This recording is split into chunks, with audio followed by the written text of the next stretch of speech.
নাব্যতা সংকটে লক্ষ্মীপুর ভোলা নৌ রুটে ফেরি ও লঞ্চ চলাচল ব্যাহত হচ্ছে। মেঘনার ডুবোচরে নৌযান আটকা পড়ায় অপেক্ষায় থাকতে হচ্ছে ঘন্টার পর ঘন্টা। এতে দুর্ভোগে পড়ছেন এই নৌ রুটের যাত্রী ও চালকরা।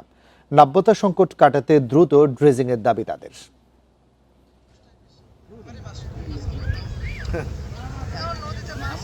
দেশের গুরুত্বপূর্ণ নৌপথ লক্ষ্মীপুর ভোলা রুটে জেগে উঠেছে ছোট বড় ৩০টি ডুবোচর। ভাটার সময় ডুবোচরগুলোর আশপাশে পানি কম থাকায় আটকা পড়ছে ফেরি ও নৌযান। যাত্রী ও বিভিন্ন পণ্য সামগ্রী নিয়ে প্রতিদিনই ৪ থেকে ৫ ঘন্টা পর্যন্ত থাকতে হচ্ছে জোয়ারের অপেক্ষায়। এতে ৩ ঘন্টার পথ পাড়ি দিতে নৌযানগুলোর সময় লাগছে প্রায় দ্বিগুণ। ফেরির যা অবস্থা, এখন আমরা বলাই যেতে পারতেছি না। মহাজনে কী ভাবে আর আমরা কী ভাবো, সব তো আমরা গাড়ি খাওয়ান লাগে।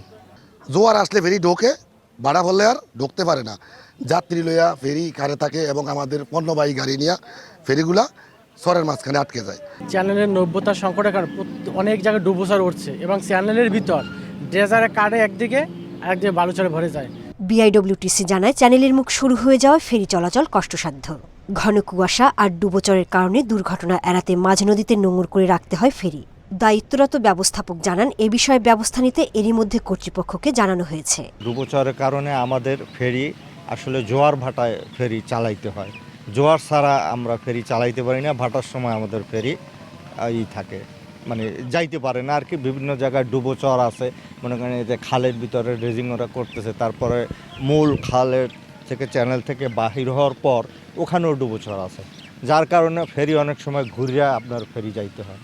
লক্ষ্মীপুর ভোলা নৌ রুটে বর্তমানে 4টি ফেরি এবং ছোট বড় 20টি লঞ্চ চলাচল করছে।